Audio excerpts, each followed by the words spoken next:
Hello, everyone. I am Professor Hamamoto. It is July 26th, year 2022, 3 p.m. Pacific Daylight Time. I trust you are all doing well, that you have managed to visit your local Indian casino over the weekend. I made a return visit myself. Maybe we can talk about that if time permits, but we have a lot of ground to cover today. And the focus of today's talk is this fairly new book. I think it just dropped recently. As soon as I heard about it, I ordered it. There's a DVD that goes with it, a companion DVD. I haven't obtained it yet. I think it's available streaming, but I'd like to get the DVD itself and watch it. And I think I've seen just about every, including the music ones and the spoof ones, such as his mockumentary on the Paul is Dead spoof, right? That was circulating for years and years. And every once in a while, I'll get somebody who's still on that trip, right? But be that as it may, this book just came out. Its title is Michelle Obama 2024. Yeah, you thought that we'd seen the last of her and her husband. Well, you know that both of them have been pulling strings with the current illegitimate presidency from the comfort of their luxurious home, one of their homes, but the one I'm speaking of is the one in the DC suburbs. Kalorama is the exclusive neighborhood, and they have a penchant for living in exclusive neighborhoods because they're part of the power elite now, at least for the time being, because eventually they'll also be thrown under the bus. So the subtitle is Her Real Life Story and Plan for Power. We saw, and I've read the Joel Gilbert books as well as the DVDs, but we've seen a thoroughgoing debunking of the official story of one Barack Hussein Obama through Joel Gilbert's previous documentary, which is what Tales from My Real Father, is it called? Dreams from My Real Father. I want to get it correct so that the nitpickers below won't pick me to nit. Dreams from My Real Father. Of course, that's a play on the fake autobiography. That is a synthetic biography. Lots of it was real, not fake, but it was a compilation of fact and fiction. And that's true with all fiction and autobiography, by the way. That's not unique to the Obamas. And I don't mean to quibble at the outset with Joel Gilbert here, but he is guilty of nitpicking a couple of items as well that most likely would go unremarked. But anyway, we've got a really good idea of his talents, Joel Gilbert's talents, in digging deep. And I'm talking about real research, not just the YouTubing and genealogy.com and sort of the armchair type of research that's not really research. It's Googling, as I like to call it. And I would like to mention that his methodology is something that's worth emulating, not just for journalists, for researchers, amateur or professional, because he's out doing a lot of so-called credentialed journalists, the people who work for CNN, if you want to consider them journalists, or some of the large major publications, the daily newspapers, right? They're not doing their work because they're not interested in, I'm talking about the reporters and the editors and the kingmakers are not really interested in finding out who the real Michelle Robinson is or the Michelle Obama is. And I'm not really sure that Joel Gilbert digs up anything. If he did, I would have remembered it right offhand. But there's nothing really devastatingly new in the book. However, that doesn't mean that it's not worthy of you purchasing it and reading it. I'm not going to be going through every single aspect of it. Rather, I will be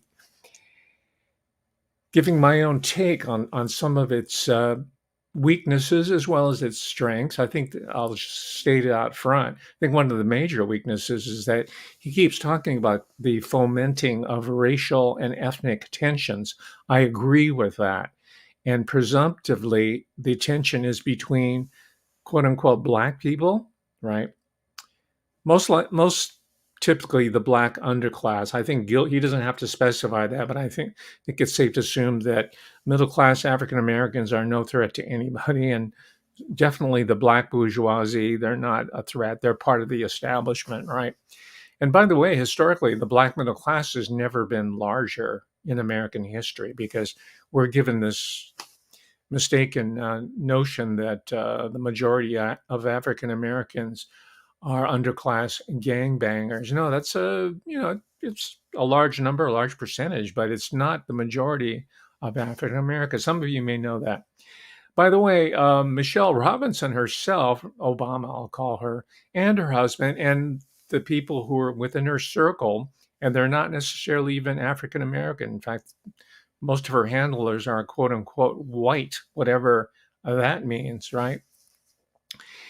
They like to put forth this notion that the African American population is suffering from structural discrimination, racism, and disadvantage. And maybe that's true on a social class level, but so far as the race based and ethnic level, I don't think they can claim that anymore. I think up until maybe the early 70s, I can't really put a date on it, but certainly through the classic modern civil rights movement through the 50s, I think those claims against the larger establishment by our classic civil, when I say our, because I think they represented all Americans, but the um, the heroes of the movement of the 1950s, such as, of course, Martin Luther King Jr., their grievances were well founded. And to the credit of the American people and through a lot of aggressive, including physically aggressive activity. Some of it included protests and sometimes violent protests. An accommodation has been reached.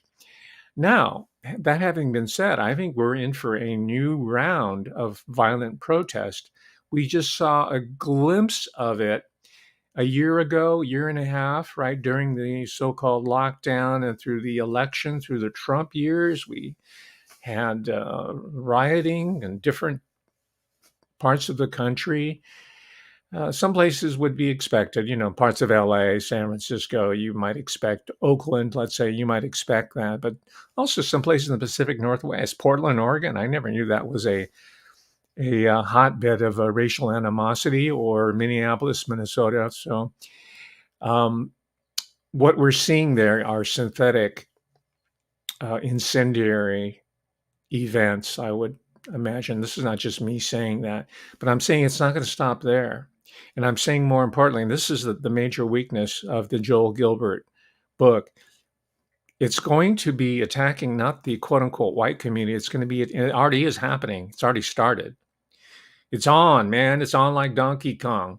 It's war against the Asian American community. He barely mentions it, despite the fact he only mentions the fact that Michelle Robinson's first kiss, her puppy love, was a Korean American student, and that her husband to be, Barry Sotoro, I think he was called back then, he had Asian girlfriends. He grew up in Hawaii. I consider Barry Obama closer to me. I was born in Hawaii. My people are from Hawaii.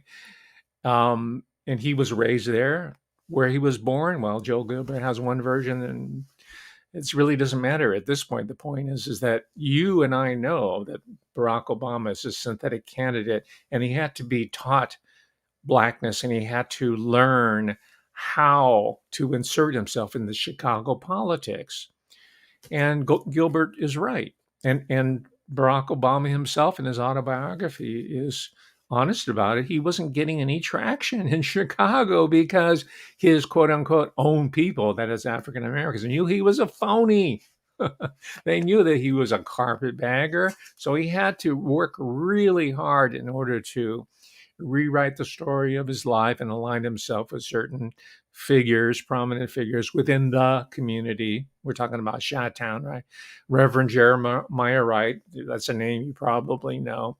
But the real person who was responsible for bringing Barack Obama, the man who became Barack Obama, into the African American fold, so to speak, especially of Chicago and its tight knit community. And they have standing there. The Robinson family has standing going back, I think, to our grandfathers on both sides generation, at least three generations. Someone like Valerie Jarrett, by the way, also, which was something that I learned from Joel Gilbert, goes back 3, 4 generations, and Jarrett is even more solid so far as their family roots are concerned, which I'll talk about in a moment.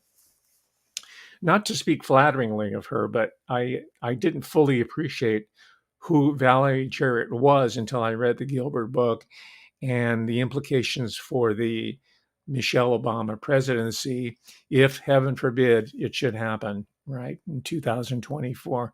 And of course, I'm spoofing it. I said, make America black again with Michelle Obama, because we had a putatively, I view him as more Asian Pacific than black president before her husband, which was going to be the entree for Michelle Robinson. She was not going to slink away and get her hair done at the expensive salons and visit the couturier like Maria Pinto, who I never heard about. This is another obsession of Joel Gilbert. I think it's trivial, really. He keeps, and it's repetitious. He keeps knocking her for going to hairdresser A, B, or C when she was in high school. Her family were middle class, so if she was going to a prom, sometimes you bust the budget and you go to a nice hairdresser, or you get a nice prom gown. That's not unusual for a middle class kid. She doesn't claim to be from the welfare rolls. So he keeps knocking her for that, and knocks her for hairdressers and couturier and whatnot. I'm for, if you have the money and if you want to spend it, and you want to share it, and you want to go to a spa and blow $200 and you have the money, and it's you're tipping the help, $50 or whatever it is, cash money. That's good for the economy. That helps, and same with the clothiers, the couturiers, and the hair designers or barbers, whoever it is. These are personal services that, if for the small family individual economy, I think it's healthy. And we want to have a robust middle class like the Robinsons or the Obamas, but not at the expense of the rest of us and of world peace, right? I say world peace because it's a serious business when you have young black men. I'll say it, and because she, Michelle Robinson Obama, always talks about how hard she had it, including being beat up by other black girls when she was in elementary school because she was acting white. That's her phrase, not mine. She spoke standard English, and as you know, I grew up speaking Ebonics, as one of my former professors called. Ebonics means speaking like a black person who comes from a working class origin. I play with the lingo. So does Joel Gilbert too. So, and I'm telling you that for the people who are upset in the comments, say stop with the fake accent, and it's not fake. It's not an accent. That's really the way I talk. Okay, my parents are from Hawaii. They spoke Hawaiian pidgin English. It's cute. It's, people don't look down on it. They think that's part of the Hawaii experience. So anyway, the point is, and Gilbert. I mean, that's also part of his methodology. If you go back to his previous, I think it's the most immediate one. Yeah, the Trayvon hoax. It's quite a provocative title. 2019, that was his most recent documentary film, until the current one here, Michelle Obama 2024. He's shown, and there's some humorous parts to his documentaries. I haven't seen the new one, but he's also has a sort of tongue-in-cheek elements in his book every once in a while, just sort of as comic relief, I suppose. But he's shown in the Trayvon hoax studying up his Ebonics. He's got a whole lexicon of Black dialect and African American slang. It's mostly youth slang, really, and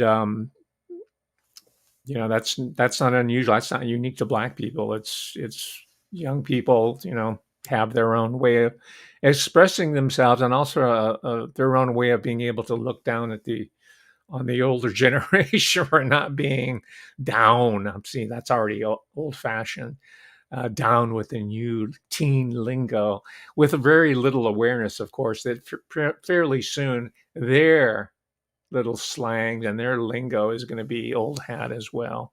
Old hat itself, that's an old one, really. And I like purposeful archaisms in language as well. Language is fun, and Gilbert plays with it.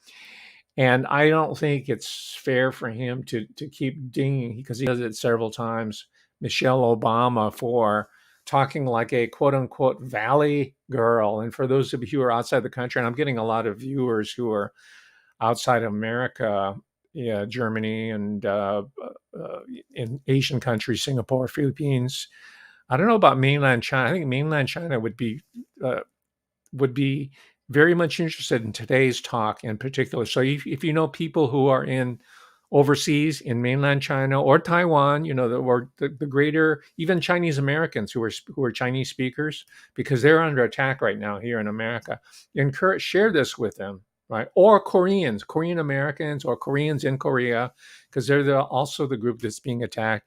And while I'm at it, share this video with your Indian friends, which includes Sri Lankans and Pakistanis, people of the Indian diaspora, because they're the ones here in the U.S. A lot of them are in face-to-face contact with the young black males who are holding up their stores and shooting them and terrorizing them and calling them names and beating them up and terrorizing their children.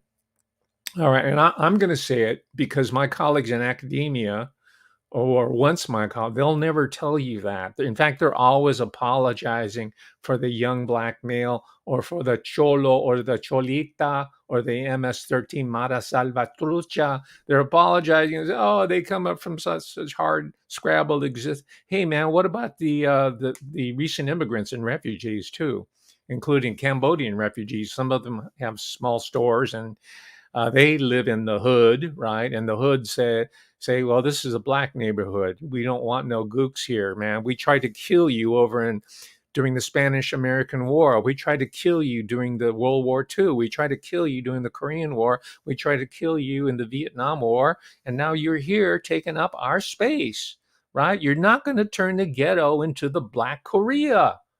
And by the way, I'm alluding to the song from, was it Ice Cube or Ice T, one of the Ices guy. And I think Ice T, by the way, he grew up in upper middle class LA, Baldwin Hills, and then he's like a gangster. Come on, man. I live in South Central. So there's a lot of racial and ethnic and gangster masquerading going on here, right? And I can call it because I'm from that neighborhood. And also on professional level, if it impresses you, I studied it and I wrote about it. This is a book that I did in 1999. Man, I've been doing this for over 20 years now, because I knew where we were heading as a society, as a culture, as a civilization. I knew about New World Order theory early on, and I knew about demographics. I knew about immigration, and I did this book called New American Destinies, and it focuses on Latino immigrants and Asian, because those are the two biggest groups that have been coming in for the past 20 years to the US. So I know what I speak about on experiential level, on a personal level, but also on a professional level. I've studied it. So I'm not just blowing stuff out of my what. All right. But you'll never see me on the mainstream news. There's always some bloviating person who's never been to Asia talking about the Chakams, right? Which is dangerous to me, because a lot of people cannot distinguish, or will not distinguish, between different Asian ethnicities. So anybody who looks Asian or Oriental is a gook to them. They're Chinese. Well, I'm walking down the street, I'm a Chinaman, right? So I'm prepared for that type of assault and that sort of attack. And I will defend myself, and I will also recommend that my brothers and sisters in America defend themselves to the death against assaults of any level, verbal, physical, or gunplay, or edged weapons. Whatever they bring to you, you have to return the strength with strength, just like you did in the home country. When the Negro soldier, one of my mentors, did a documentary about why Black people needed to go to Japan to kill Japanese people while they're in America living in segregated uh, society and really kept down. Not Michelle Robinson kept down, but truly discriminated against, right? So I'm getting ahead of myself. I'm going to show you some very disturbing footage from back in 1992 when both of these groups, the most of them were illegal immigrants because there's some old time Mexican American primarily families in Los Angeles that have been there for like 4, 5, 6 generations. And I grew up with them, or I think we know each other. My parents, we were friends, but there were more recently illegals that were coming. This didn't just start during the Trump administration. This has been going on for 30 years or more. That's why I wrote the book, right? Because I'm saying, what are the implications here? Where is this how is it structured? Where are they going? Um, I, I, I, I approached it sociologically, anthropologically. It later became cultural forensics. And I specify sociologically because Joel Gilbert knocks Michelle Obama for majoring in sociology at Princeton. He calls it an easy discipline, an easy major, because he thinks she's stupid. She couldn't test well and she couldn't get into Princeton. It's a selective school. It's an Ivy League school, and her own counselor told her, "Hey, maybe you better find a backup school because Princeton's unlikely is not going to admit you." But she was able to pull strings because her family's connected, right? Plus, her brother preceded her to Princeton, Craig Robinson, who was a scholar. He's the archetypal scholar athlete. He's an excellent athlete. His sport was basketball, and he was an excellent in the books and the academic. So I guess you could call her a legacy or something. And she also had political pull through her father and her uncle. And I should mention, and this is something important that I learned from Joel Gilbert, this book here, and the implications are much deeper than Joel Gilbert realized. I don't mean to ding him or nitpick him as well. I mean, he did what the best job he was able to do in the given time and given resources. And that's the benefits of criticism, like I'm doing, right? Not criticism in terms of nitpicking him, but just adding insight to what other people have done. That's part of the process of research, learning, and communication and teaching, right? But Gilbert pointed out to me, I didn't know this, that Michelle Obama was not the first person in her family to go to an Ivy League school, right? She doesn't talk about it, but her uncle, that is on her father's side, paternal side, the Robinson side, her brother, her father's brother, I think he was older. Yeah, I think his name was Amini. I don't know if I'm pronouncing his name right. It sounds like a native name, but it's Amini, and I haven't heard it pronounced, so I'm just pronouncing it phonetically there. But he had an MBA from Harvard. That is Harvard University. Okay. And supposedly they were, by the way, I've seen photographs, vintage photograph, I mean, scans of photographs of African American men who had graduated from Harvard from the 1920s. They had their own network of people and they had their own businesses. They were professionals, they were lawyers, doctors, and all of it. There was always that stratum there. I've always talked about Miles Davis, his father being because he's well known. So that's why I keep invoking Miles Davis. His father was reputedly the second wealthiest man in the state. He was not just professionally; he was a dentist, right? I think he went to the University of Illinois. I can't remember exactly. And he got his degree there, and that's was his main. But he was also a lander. He bought a lot of real estate, farms, ranches, and whatnot, and amassed a pretty good sum of money by the time Miles Davis decided to leave East St. Louis for New York to look for, as the legend goes, to look for Dizzy Gillespie and Charlie Parker, and make music history. Right, that's such a great romantic story, but the father made it possible. He gave him his blessings, right? Even though he was supposed to attend Juilliard to learn legit music, but instead became a jazz legend. So what the point is here is that there's historically has been a uh, a stratum of African America that's always been, for lack of a better word, bourgeois. That means owners, right? Company owners, mills, factory, professional, or middle class. Just call them middle class, upper middle class professionals, let's say. And her parents were very much like that, and they wanted to promote middle class values, study, right, education, religion. I don't know if she can maintain that, but and I don't know how important the church was in the home, but let's just leave it at that. But all the goodies that we associate with middle class, you want to enter into a profession, something solid, have a family, live in a nice home that you can own one day, right? And in a nice neighborhood. And that's another deal. I don't really see anything wrong with Michelle Obama and Barack Obama wanting to live in the nicest home in the nicest community that they choose. The idea is they get to choose it. Now, I know, and it's widely known that they got a lot of favorable treatment with people who would sell them houses at below market rates or below market mortgage percentages, right? And that happens, right? I'm not excusing it, but like I told you, I don't think criminality on that scale is a deal breaker. In fact, I kind of like it that Donald Trump is kind of shady, because he's used to dealing with snakes. He's not going to be some candy ass like, oh my gosh, I'm in the swamp. No, he's lived in the swamp, right?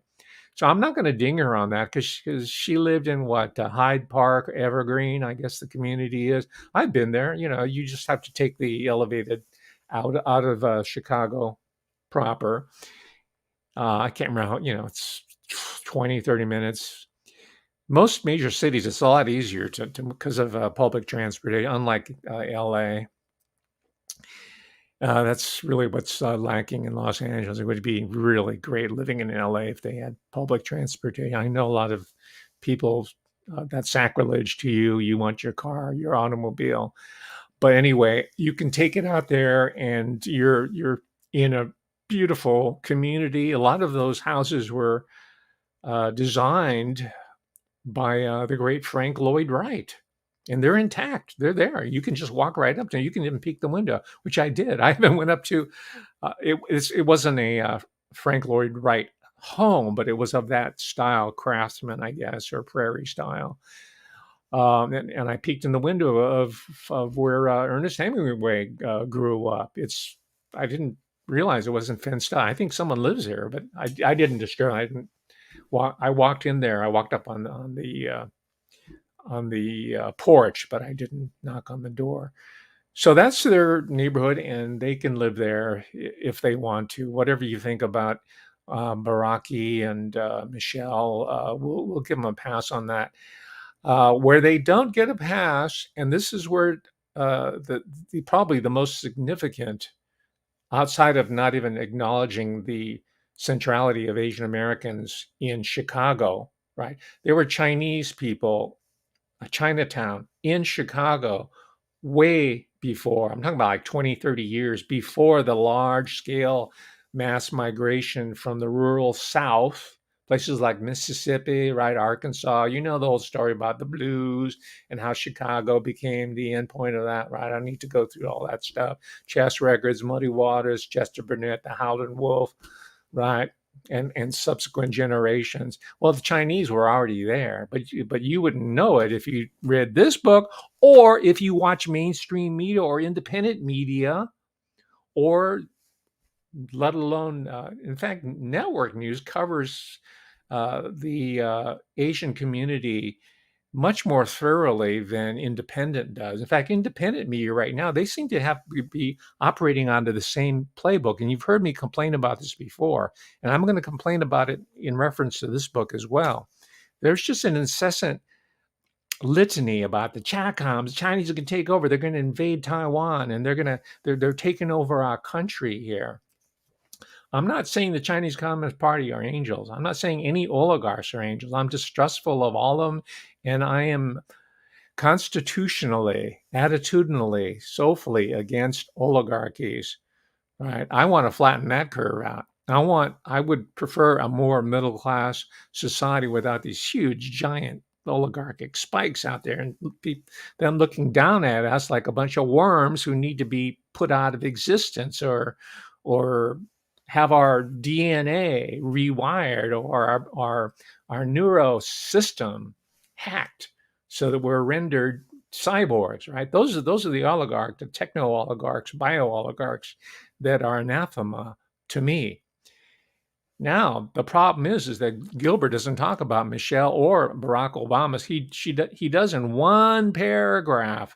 He gives one organization that out of Chicago that says, okay, we're gonna use the Obamas in order to bring forth the globalist AI cyborgian agenda.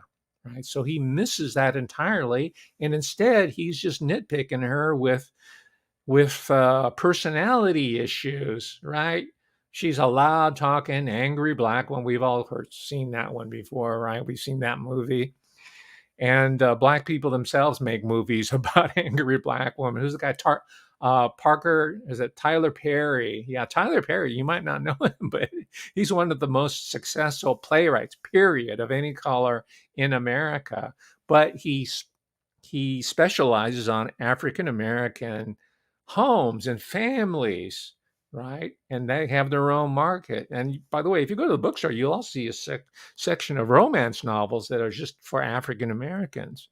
Now, I tried the same thing with the Asian American community. I said, well, I'm Asian American, so I'm going to do Asian American erotica, right? Because there's African American erotica, and of course, there's quote unquote white erotica, there's Latino erotica, there's no Asian. So that was my kind of wry, humorous comment about Asian Americans themselves who are unable to craft any sort of their own uh, synthetic culture. They might be doing it in a moment. And this is why they are seen as the perennial threat to the community. What do I mean by that? Let's take a look right now very quickly.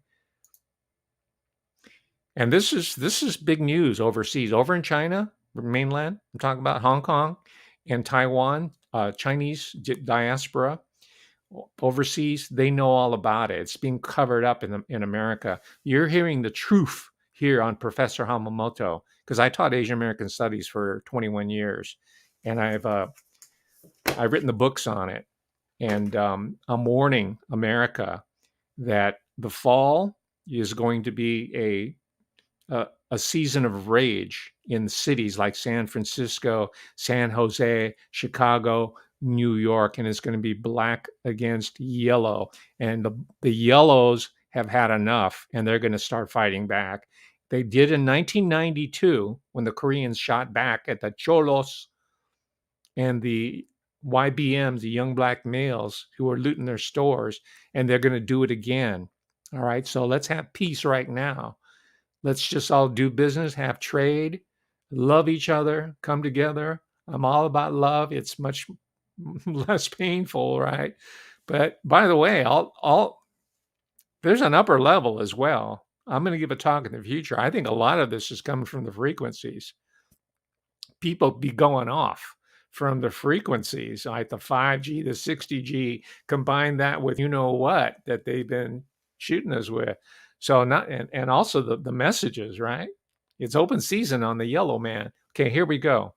And I'm showing this because this is in Michelle Obama's backyard, Chi-Town. Okay, I know she lived on the South Shore instead of the South Side. And I know she helped destroy the housing for African American people like Cabrini Green, which Valerie Jarrett helped facilitate, by the way. And Valerie Jarrett's grandfather, I believe it was the architect. He's a prominent African American architect. He's the architect of Cabrini Green housing project, which was later demolished. And guess what was replaced with? Yeah, luxury condos, displacing the black population. No wonder they're pissed off. So who are they going to take it out on? The first gook that they see at the mini mart. But the gook ain't going to have it. You understand? They've been repulsing the Negro soldier in Asia since the Spanish-American War, so they have that as part of their cultural legacy. And they don't really see the African male as a military combat threat. They see him as a gangster threat, but as so far as a fighting soldier, right, in a regiment, in an organized fashion like that, they don't. They love to fight, especially during the Vietnam War. They love to see black soldiers come because they know they're going to drop their rifles and run the other way, and they can pick them off as they're taking off. The Vietnamese, North Vietnamese NVA, they did, however, did not like to fight the Koreans, the Republic of Korea. Whenever the Koreans came in, because they were not just Americans, but they were Koreans, Australians. Whenever the Koreans came in, the ROCs came in, the Vietnamese went the other way. All right. So I'm just telling the YBMs and the community leaders and all you tough ass gangsters, right? I'm talking about conflict on a global scale. The African just doesn't cut it. The Asian does cut it. Chinese graduate of the University of Chicago killed in a robbery is being remembered. A memorial has been held for the 24-year-old Zheng Shaoxiong. Last week, he was shot dead by an 18-year-old as he walked home from campus.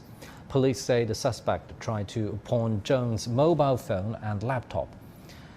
The case has prompted demands from students for better campus security. Wang Tianhui has the story. Okay, those are the students at UC, the University of Chicago. And I'm just picking Chicago here because that happens to be in Michelle Robinson Obama's turf, but she never talks about the Chinese students are being shot in all the urban centers, including USC, University of Southern California, right? New York City, Berkeley, wherever there's a university, there's typically an urban enclave. Columbia University, there's an underclass area, Yale University, and they're attacking Chinese primarily. And I also have a hypothesis here. I think a lot of these are assassinations, not by the Chinese government, but by American intelligence agencies who want the patents and the research that these Chinese students, grad students, they're all usually grad students, and they're never in the humanities, they're never in the languages, they're always in physics or MBA level, right? Intellectual property type stuff that they want to take and use and market. And it's Charles Lieber model. Remember the guy from Harvard University, Lieber? Lieber didn't do any of that work. It was all his Chinese grad students who were doing it. So let's see Zhang's mama, what she has to say.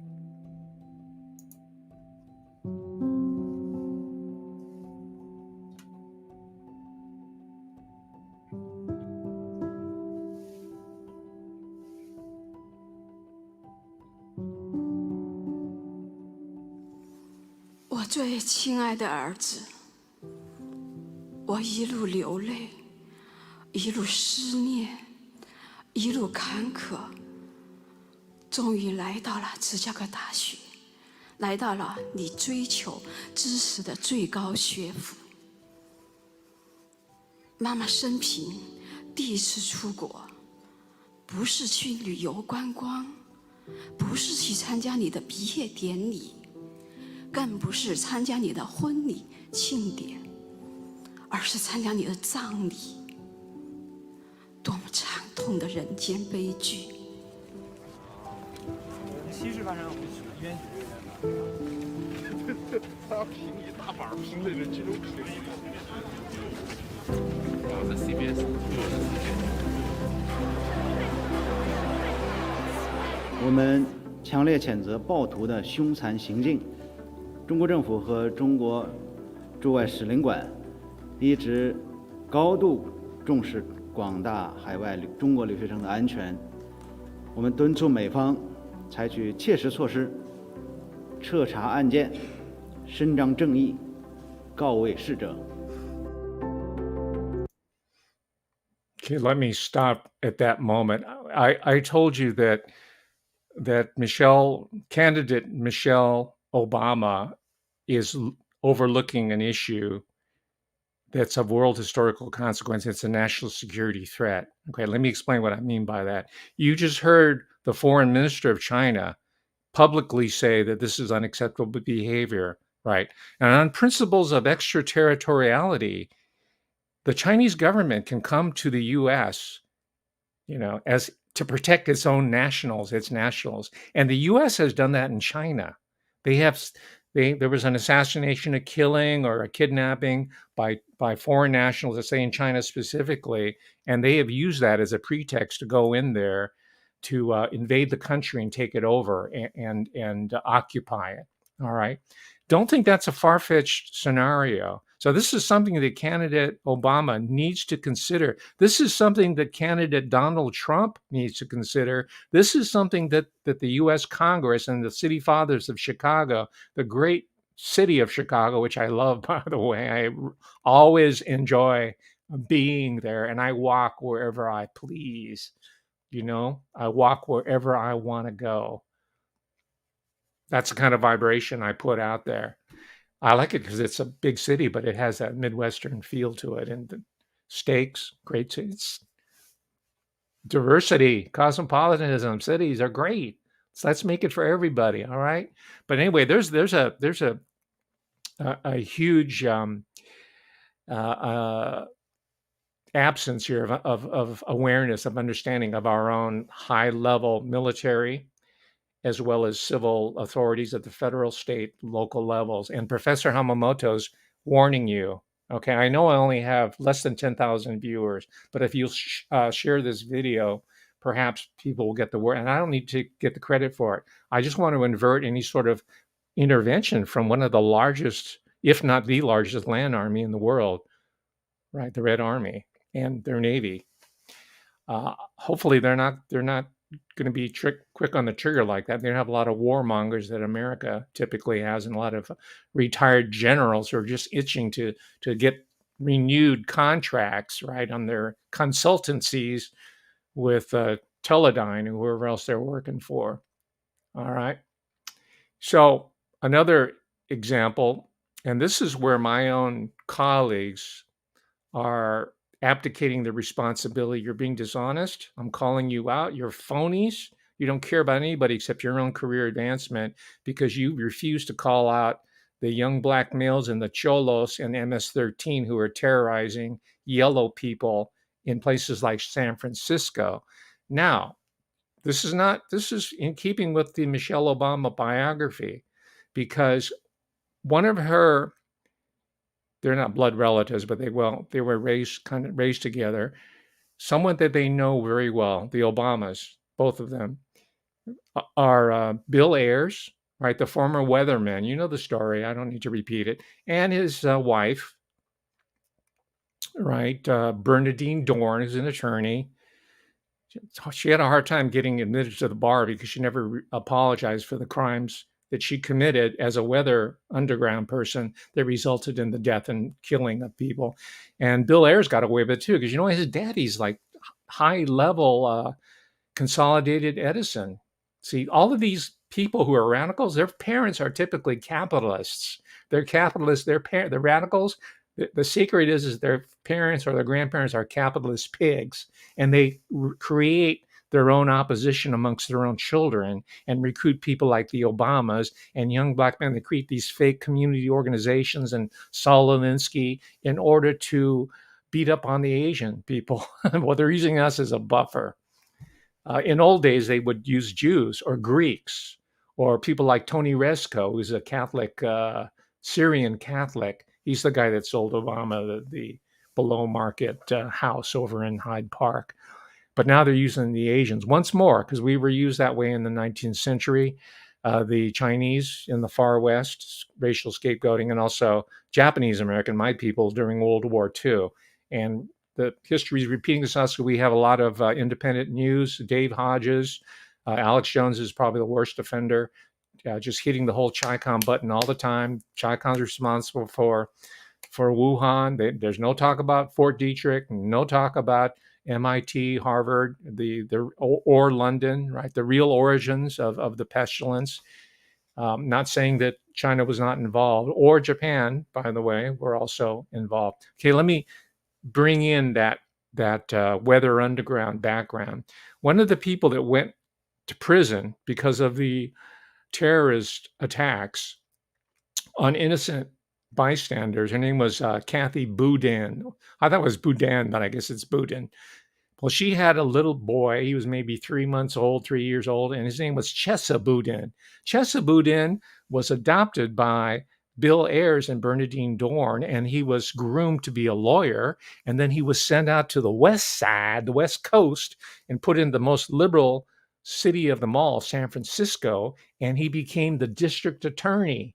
And he was there until very recently, when even the leftist, ultra left San Francisco people recalled his sorry ass, his sorry radical self, Chesa Boudin. And here he is complaining about how the right wing oligarchs, all the wealthy people on Nob Hill in San Francisco, conspired to maintain justice for themselves. There's a two-tier justice system for the wealthy and for the poor people. He's not poor, just like Michelle Robinson's not poor. Neither is Barack Obama. He's about perpetrating. And in that sense, Joel Gilbert is missing the boat there. By the way, he comes from an elite background. He got his degree at London School of Economics. He might be a Red. He might be a Tavistock. He might be a social democrat, right? In sheep's clothing. And it's in his bio here, just very briefly, but he's got a background that smacks of intelligence. It might not even be U.S. intelligence. I suspect it might be Israeli intelligence, but that's another story.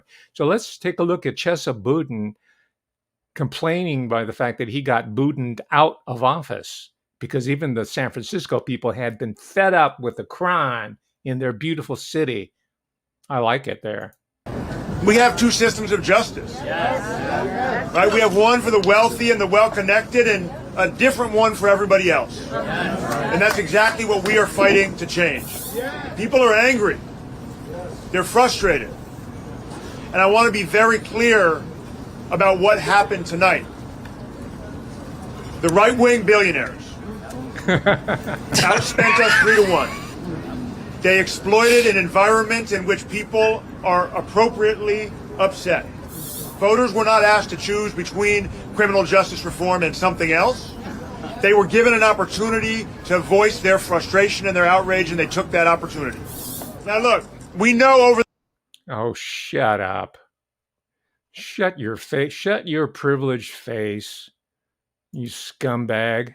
You're going to get a job at some blue chip attorney's firm, some white shoe firm, and you're going to be their house radical. But you're representing some of the descendants of the Bohemian Club in San Francisco. That's Chesa Boudin. Okay, we figured that out. We thank Joel Gilbert to show that, hey, man, they cut across the entire spectrum. They have no shame. They have no pride. They have no loyalty as far as political is concerned. Their whole emphasis is getting over on you and me.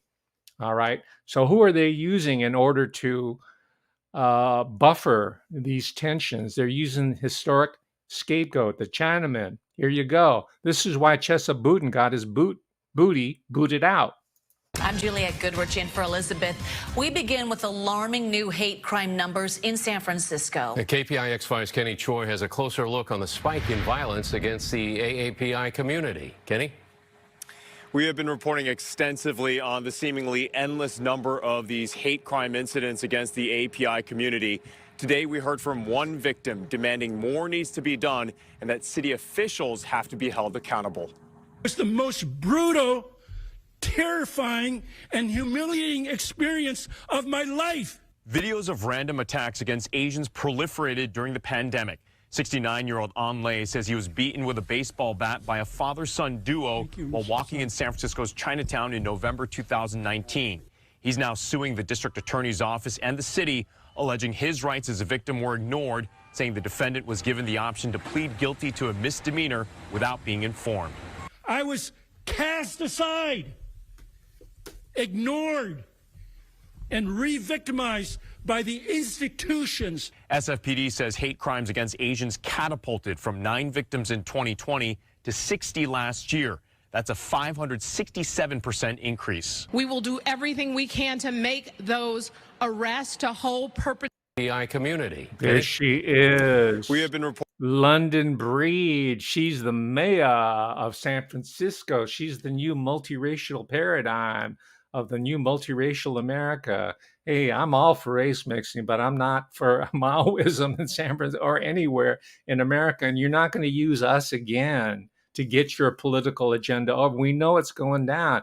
And I'm calling out all you Asian Americans in the endowed chairs at Yale University, right, in comparative literature, or down at UCLA, Asian American Studies. You know, I know where your families come from. Your families were Kuomintang agents or communist intelligence or OSS. You know, that's how you got to Harvard or Yale. The UCLA guy who ran that operation is a Yalie because his dad was a spy and a snitch against the Japanese American community. And they put him in these programs. And I'm sure this is true for blacks, for Latinos, or whoever else, right, at these elite institutions. That's why you won't say anything. That's why Professor Hamamoto is the only one laying out the truth, right? Because my people, which is Americans of all race, ethnicities, religions, background, sexual preference, all of it, man, I am, I'm Mr. Rogers. I'm just full of love, right? Maybe that wasn't a good example because he's pretty creepy itself. But I'm telling you, I'm getting excited now because this can really explode. This can really get out of hand. And we might have foreign intervention. Forget Taiwan. Forget Hong Kong. How about if the Red Army shows up in the San Francisco Bay? They're offshore there. Yeah, don't listen to me. It's okay. I warned. I was teaching at UCLA in 1991, 92, warning all these undergraduates who think they lived in a multicultural, multiracial paradise called Los Angeles, California, including my grad students who were ratting me out to all the professors in the School of Cinema, Film, and Television, saying Professor Hamamoto's saying that there's going to be a race war here in Los Angeles. And what happened in April of 1992? Yes, Koreatown went up in smoke. We're going to see it in a moment, right? I was right. I didn't want to be right. I don't want to be right this time, but you better all listen to me, all right? Because if you don't, it's on you, all right? You heard it today. Okay, let's take a look at the Koreatown tragedy. Why are we the victims? I mean, my friends are good Christians. I mean, we've been through so much, and to go through this, I mean, everything, 22 years down the drain. Many Koreans who yesterday were the shopkeepers of South Central Los Angeles today have lost the businesses they took years to create. What can I say? I don't have any word to say. This looks a comeback, John. George Huang woke this morning to find his mini mall burnt to the ground. A loss of $1.5 million and a lifetime of dreams and effort. I don't mind that. Whatever they need, take it out. But why they burn out the property? That's my question. 41 Korean businesses in South Central have been torched, dozens looted. In this overwhelmingly black and Hispanic area, Koreans own many of the small businesses. They're insular, they employ their own, they keep to themselves. Blacks say that's the problem. I'm not surprised that the Koreans got targeted because their prices are high, their attitude is wrong, and they just don't seem to have any respect for the black community. You know how it all started? The first thing when a girl got killed from the Oriental. March 16th, 1991. Latasha Harlins, a black teenager, is shot and killed by a Korean store owner, Soonja Do. Do is convicted of voluntary manslaughter, but is sentenced only to parole and a small fine. The black community is outraged and remembers. What, 6 months probation? Yes. I mean, the people were pissed then. Today, local Korean radio is broadcasting which stores in the area are threatened. Young men like Eddie Kim rush over to try to defend them. I don't care about the racism, I don't care anything, but it's not right, okay? It's not right to break inside and get any stuff, it's not right. I don't think it's right. Hee Lee spent last night and will spend tonight guarding his appliance store. A small battalion of employees and relatives will try to help. I only have one shotgun. That's all I have. What do they have? They have hundreds of crazy people, hundreds of crazy young people with lots of guns. After the destruction, many Okay, you might say, well, that's way back in 1992. Like Rodney King said, why can't we all get along? Well, right at this very moment, you got another enclave because we're thinking about, Koreans here, right? Korean Americans and Chinese. But any Asian person is vulnerable because when the largest concentration, I think Orange County might be number two. They're 1 and 2. Is in San Jose here. It's Vietnamese, and the Vietnamese people are being targeted really within the last year of the economic meltdown. And by the way, I think this is something that's orchestrated above the street level thugs. All right. I'm not giving them a pass, but I think there's a larger dispossession of these businesses by the banker elite, the people who live on Nob Hill, in order to get all that capital and all that wealth, that social wealth that these immigrant communities have been able to amass over the past 20, 30 years in the guise of urban chaos, random chaos, not random. And someone like this is only throwing fire onto it. And Joel Gilbert is only ignoring it. He lives in LA. He should know better than that. Of course, he comes from, Tennessee, and I think he came after the riots. I was at the riots. I went to Koreatown. I wrote about it back in 92. I was there. Targeted crimes against the AAPI community across the Bay Area have dramatically increased since the start of the pandemic. Now, 6 men are being charged with hate crimes after San Jose police arrested them in connection with at least 170 incidents in the past year. ABC 7 News reporter Dustin Dorsey explains how the community came together to help catch the suspects. Violence, robberies, purse snatchings, and attacks on the Asian American community like this video shows in San Jose, the highest it's been in the past 2 years across the Bay Area. Leaders don't want residents in San Jose, especially in Little Saigon, to be fearful this holiday season and beyond. While we live in different places and our families came from different countries, we take your safety seriously. And we take it personally. Backing up their words, San Jose police made 6 arrests in September after an extensive investigation. These men have been linked to at least 170 incidents of robbery, theft, and burglary. Okay, we have learned from time and time again all the little moralistic prayers and all the niceties don't really substitute for a good old-fashioned self-defense. And thank goodness the Korean Americans back in 1992 finally showed all Americans what's really at stake when society breaks down, right? When all the different forces conspire to ignite incredible conflagration. I'm not advocating this. I would not like to see this happen. I gave this talk back in 1992, and this one dickhead professor at UC Irvine, Dick Tashian, his name was Dick Tashian, who lived in Laguna Beach, by the way, an elite, super elite enclave. So he said, well, what good is shooting their guns at the attackers? Oh, my God, this guy's a hopeless case. And I got that over and over again from liberals and conservatives, by the way. In the academic world, because that's where I was back in 92. So here, this is one response. It's a armed response to aggressive attacks. And this is going to happen very, very soon unless presidential candidate Trump and his running mate, Ron DeSantis, governor of Florida, or candidate Obama intervenes right now. We are with you.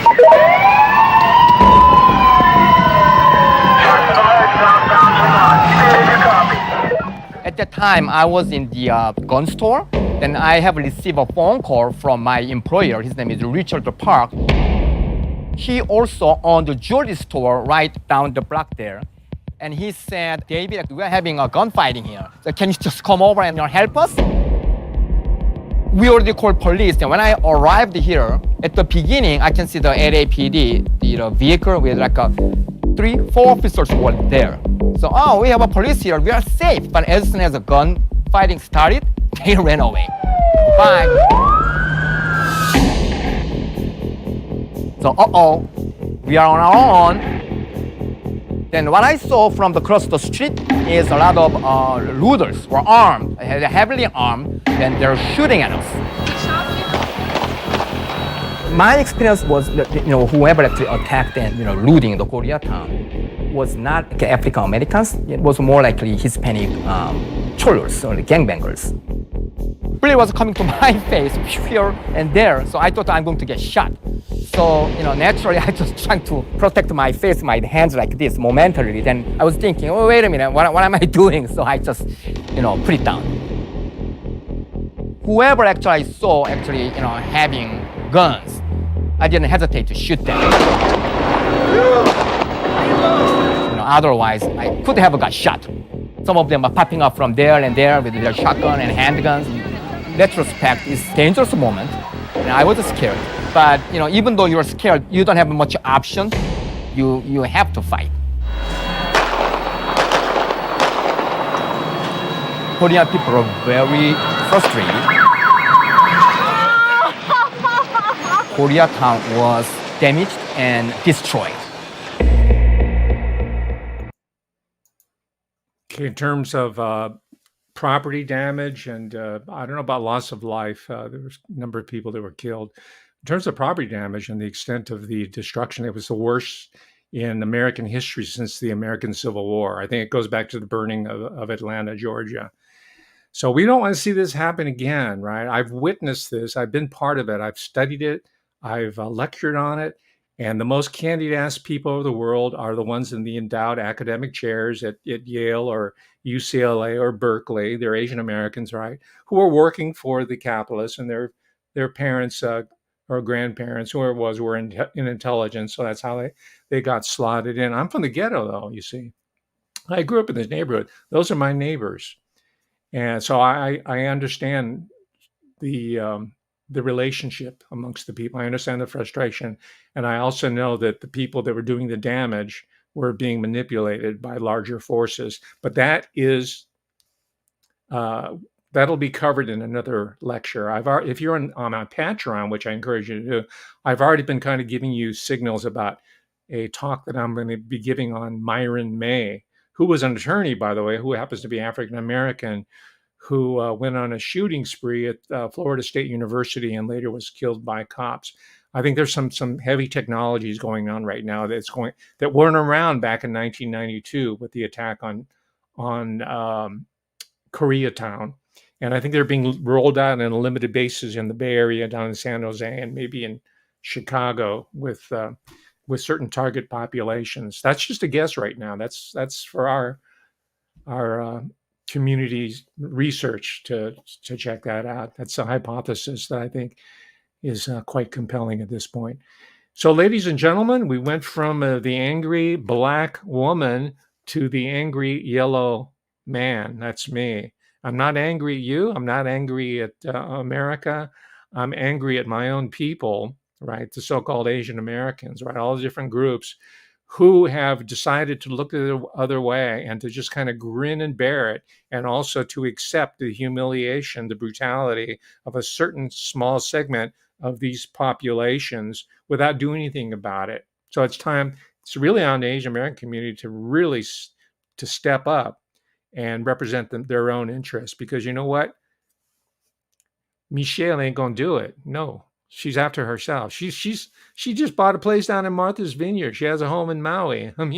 She's in Colorama. I think she probably lives next to Oprah down in Santa Barbara, right? So she's not feeling you. So we reject her. We're going to move forward, ladies and gentlemen. 2024. This is when America goes into its second term of greatness. All right, ladies and gentlemen. Thank you so much for your support. We'll see you on Thursday. Please share this video. It's so important. Thank you. Bye.